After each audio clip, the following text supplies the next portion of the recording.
अथ श्री दुर्गा सप्तशती। पहला अध्याय। मेधा ऋषि का राजा सुरथ और समाधि को भगवती महिमा बताते हुए मधुकैटभ वध का प्रसंग सुनाना। मार्कंडेय जी बोले, सूर्य के पुत्र सावर्णी जो 8वें मनु कहे जाते हैं, उनकी उत्पत्ति की कथा विस्तार पूर्वक कहता हूँ, सुनो। सूर्य कुमार महाभाग सावर्णी भगवती महामाया के अनुग्रह से जिस प्रकार मनवंतर के स्वामी हुए, वही प्रसंग सुनाता हूँ। पूर्व काल की बात है। स्वरोचित मनवंतर में सूरत नाम के एक राजा थे जो चैत वंश में उत्पन्न हुए थे। उनका समस्त भूमंडल पर अधिकार था। वह प्रजा का अपने औरस पुत्रों की भांति धर्म पूर्वक पालन करते थे। तो भी उस समय कोला विध्वंसी नाम के क्षत्रिय उनके शत्रु हो गए। राजा सुरथ की दंड नीति बड़ी प्रबल थी। उनका शत्रुओं के साथ संग्राम हुआ। यद्यपि कोला विध्वंसी संख्या में कम थे, तो भी राजा सुरथ युद्ध में उनसे परास्त हो गए। तब वह युद्ध भूमि से अपने नगर को लौट आए और केवल अपने देश के राजा होकर रहने लगे। समूची पृथ्वी से अब उनका अधिकार जाता रहा, किंतु वहां भी उन प्रबल शत्रुओं ने उस समय महाभाग राजा सुरथ पर आक्रमण कर दिया। राजा का बल क्षीण हो चला था, इसलिए उनके दुष्ट, बलवान एवं दुरात्मा मंत्रियों ने वहां उनकी राजधानी में भी राजकीय सेना और खजाने को हथिया लिया। सुरथ का प्रभुत्व नष्ट हो चुका था, इसलिए वे शिकार खेलने के बहाने घोड़े पर सवार हो वहां से अकेले ही एक घने जंगल में चले गए। वहां उन्होंने मेधा मुनि का आश्रम देखा, जहां कितने ही हिंसक जीव अपने स्वाभाविक हिंसावृत्ति छोड़कर परम शांत स्वभाव से रहते थे। मुनि के बहुत से शिष्य उस वन की शोभा बढ़ा रहे थे। वहां जाने पर मुनि ने उनका सत्कार किया और वे मुनि श्रेष्ठ के आश्रम पर इधर उधर विचरते हुए कुछ काल तक रहे। फिर ममता से अकिष्ट चित्त होकर वहां इस प्रकार चिंता करने लगे। पूर्व काल में मेरे पूर्वजों ने जिसका पालन किया था, वही नगर आज मुझसे रहित है। पता नहीं मेरे दुराचारी भृत्यगण उसकी धर्म पूर्वक रक्षा करते हैं या नहीं।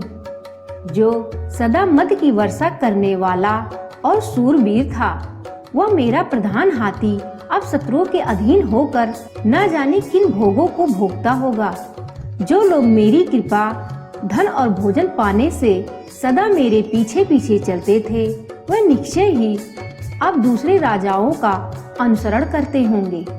उन अपव्यापी लोगों के द्वारा सदा खर्च होते रहने के कारण अत्यंत कष्ट से जमा किया हुआ मेरा वह खजाना खाली हो जाएगा। ये तथा और भी कई बातें राजा सुरथ निरंतर सोचते रहते थे। एक दिन उन्होंने वहां विप्रवर मेधा के आश्रम के निकट एक वैश्य को देखा और उससे पूछा, भाई तुम कौन हो? यहाँ तुम्हारे आने का क्या कारण है? तुम क्यों शोकग्रस्त और अनमने से दिखाई देते हो? राजा सुरथ का यह प्रेम पूर्वक कहा हुआ वचन सुनकर वैश्य ने विनीत भाव से उन्हें प्रणाम करके कहा। वैश्य बोला, राजन, मैं धनियों के कुल में उत्पन्न एक वैश्य हूँ। मेरा नाम समाधि है। मेरे दुष्ट स्त्री पुत्रों ने धन के लोभ से मुझे घर से बाहर निकाल दिया है। मैं इस समय धन, स्त्री और पुत्रों से वंचित हूँ। मेरे विश्वसनीय बंधुओं ने मेरा ही धन लेकर मुझे दूर कर दिया है, इसलिए दुखी होकर मैं वन में चला आया हूँ। यहाँ रहकर मैं इस बात को नहीं जानता कि मेरे पुत्रों की, स्त्री की और स्वजनों की कुशल है या नहीं। इस समय घर में वे कुशल से रहते हैं अथवा उन्हें कोई कष्ट है। वह मेरे पुत्र कैसे हैं? क्या वह सदाचारी हैं अथवा दुराचारी हो गए हैं? राजा ने पूछा, जिन लोभी स्त्री पुत्र आदि ने धन के कारण तुम्हें घर से निकाल दिया, उनके प्रति तुम्हारे चित्त में इतना स्नेह का बंधन क्यों है? वैश्य बोला, आप मेरे विषय में जैसी बात कहते हैं वह सब ठीक है, किंतु क्या करूं, मेरा मन निष्ठुरता नहीं धारण करता है।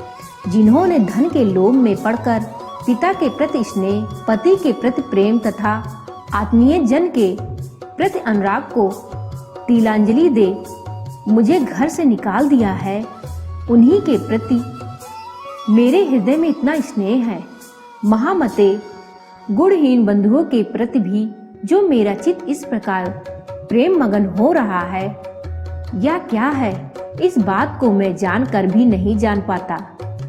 उनके लिए मेरी लंबी सांसें ले रहा हूँ और मेरा हृदय अत्यंत दुखित हो रहा है। उन लोगों में प्रेम का सर्वथा अभाव है, तो भी उनके प्रति जो मेरा मन निष्ठुर नहीं हो पाता, इसके लिए क्या करूं? मार्कंडेय जी कहते हैं, ब्राह्मण तदनंतर राजाओं में श्रेष्ठ सुरत और समाधि नामक वैश्य दोनों साथ साथ मेधा मुनि की सेवा में उपस्थित हुए और उनके साथ यथा योग न्यायानुकूल विनयपूर्ण बर्ताव करके बैठे। तत्पश्चात वैश्य और राजा ने कुछ वार्तालाप आरंभ किया। राजा ने कहा, भगवान, मैं आपसे एक बात पूछना चाहता हूँ, उसे बताइए। मेरा चित्त आपके अधीन न होने के कारण वह बात मेरे मन को बहुत दुख देती है। जो राज्य मेरे हाथ से चला गया है, उसमें और उसके संपूर्ण अंगों में मेरी ममता बनी हुई है। मुनि श्रेष्ठ, यह जानते हुए भी कि वह अब मेरा नहीं है, अज्ञानी की भांति मुझे उसके लिए दुख होता है। यह क्या है? इधर यह वैश्य भी घर से अपमानित होकर आया है। इसके पुत्र, स्त्री और भृत्यों ने इसे छोड़ दिया है। स्वजनों ने भी इसका परित्याग कर दिया है, तो भी यह उनके प्रति अत्यंत हार्दिक स्नेह रखता है। इस प्रकार यह तथा मैं दोनों ही बहुत दुखी हैं। जिसमें प्रत्यक्ष दोष देखा गया है, उस विषय के लिए भी हमारे मन में ममता जनित आकर्षण पैदा हो रहा है। महाभाग, हम दोनों समझदार हैं, तो भी हम में जो मोह पैदा हुआ है, यह क्या है? विवेक शून्य पुरुष की भांति मुझ में और इसमें भी यह मूर्ता प्रत्यक्ष दिखाई देती है। ऋषि बोले, महाभाग, विषय मार्ग का ज्ञान सब जीवों को है। इसी प्रकार विषय भी सबके लिए अलग अलग है। कुछ प्राणी दिन में नहीं देखते और दूसरे रात में भी नहीं देखते, तथा कुछ जीव ऐसे हैं जो दिन और रात्रि में भी बराबर ही देखते हैं। यह ठीक है कि मनुष्य समझदार होते हैं, किंतु केवल वह ही ऐसा नहीं होते। पशु पक्षी और मृग आदि सभी प्राणी समझदार होते हैं। मनुष्यों की समझ वैसी ही होती है जैसे उन मृग और पक्षियों की होती है, तथा जैसी मनुष्यों की होती है वैसे ही उन मृग पक्षियों आदि की होती है। या तथा अन्य बातें भी प्रायः दोनों में समान ही है। समझ होने पर भी इन पक्षियों को तो देखो, ये स्वयं भूख से पीड़ित होते हुए भी मोहवश बच्चों की चोंच में कितने चाव से अन्न के दाने डाल रहे हैं। नरश्रेष्ठ, क्या तुम नहीं देखते कि ये मनुष्य समझदार होते हुए भी लोभवश अपने किए हुए उपकार का बदला पाने के लिए पुत्रों की अभिलाषा करते हैं। यद्यपि उन सब में समझ की कमी नहीं है, तथापि वे संसार की स्थिति, जन्म मरण की परंपरा बनाए रखने वाले भगवती महामाया के प्रभाव द्वारा ममतामय भंवर से युक्त होकर मोह के गहरे गर्त में गिराए गए हैं। इसलिए इसमें आक्षेप नहीं करना चाहिए। जगदीश्वर भगवान विष्णु की योग निद्रा रूपा जो भगवती महामाया है, उन्हीं से यह जगत मोहित हो रहा है। वह भगवती महामाया देवी ज्ञानियों के भी चित्त को बलपूर्वक खींचकर मुंह में डाल देती हैं। वह ही इस संपूर्ण चराचर जगत की सृष्टि करती हैं, तथा वह ही प्रसन्न होने पर मनुष्यों को मुक्ति के लिए वरदान देती हैं। वह ही परा विद्या, संसार बंधन और मोक्ष की हेतुभूता सनातनी देवी तथा संपूर्ण ईश्वरों की भी अधीश्वरी हैं। राजा ने पूछा, भगवन, जिन्हें आप महामाया कहते हैं, वे देवी कौन है? ब्राह्मण, उनका आविर्भाव कैसे हुआ तथा उनके चरित्र कौन कौन है?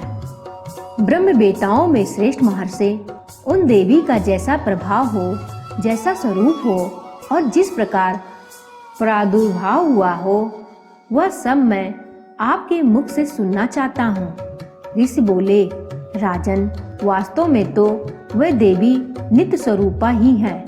संपूर्ण जगत उन्हीं का रूप है तथा उन्होंने समस्त विश्व को व्याप्त कर रखा है। तथापि उनका प्राकट्य अनेक प्रकार से होता है। वह मुझसे सुनो, यद्यपि वह नित्य और आजन्मा है, तथापि जब देवताओं का कार्य सिद्ध करने के लिए प्रकट होती हैं, उस समय लोक में उत्पन्न हुई कहलाती हैं। कल्प के अंत में जब संपूर्ण जगत सर्वशक्तिमान में विलीन हो रहा था और सबके प्रभु भगवान विष्णु शेषनाग की सैया बिछाकर योग निद्रा का आश्रय ले सो रहे थे, उस समय उनके कानों के मैल से दो भयंकर असुर उत्पन्न हुए, जो मधु और कैटभ के नाम से विख्यात थे। वह दोनों ब्रह्मा जी का वध करने को तैयार हो गए। भगवान विष्णु के नाभि कमल में विराजमान प्रजापति ब्रह्मा जी ने जब उन दोनों भयानक असुरों को अपने पास आया और भगवान को सोया हुआ देखा, तब एकाग्र चित्त होकर उन्होंने भगवान विष्णु को जगाने के लिए उनके नेत्र में निवास करने वाली योग निद्रा का स्तमन आरंभ किया, जो इस विश्व की अधीश्वरी, जगत को धारण करने वाली, संसार का पालन और संहार करने वाली तथा तेज स्वरूप भगवान विष्णु की अनुपम शक्ति हैं। उन्हीं भगवती निद्रा देवी की भगवान ब्रह्मा स्तुति करने लगे। ब्रह्मा जी ने कहा, देवी, तुम ही स्वाहा, तुम ही स्वधा और तुम ही वष्टकार हो। स्वर भी तुम्हारी ही स्वरूप है। तुम ही जीवन दायिनी सुधा हो। नित्य अक्षर प्रणव में आकार, उकार, मकार इन तीन मात्राओं के रूप में तुम ही स्थित हो तथा इन तीन मात्राओं के अतिरिक्त जो बिंदु रूपा नित्य अर्ध मात्रा है, जिसका विशेष रूप से उच्चारण नहीं किया जा सकता है, वह भी तुम ही हो। देवी, तुम ही संध्या, सावित्री तथा परम जननी हो। देवी, तुम ही इस विश्व ब्रह्मांड को धारण करती हो। तुमसे ही इस जगत की सृष्टि होती है, तुम ही से इसका पालन होता है और सदा तुम ही कल्प के अंत में सबको अपना ग्रास बना लेती हो।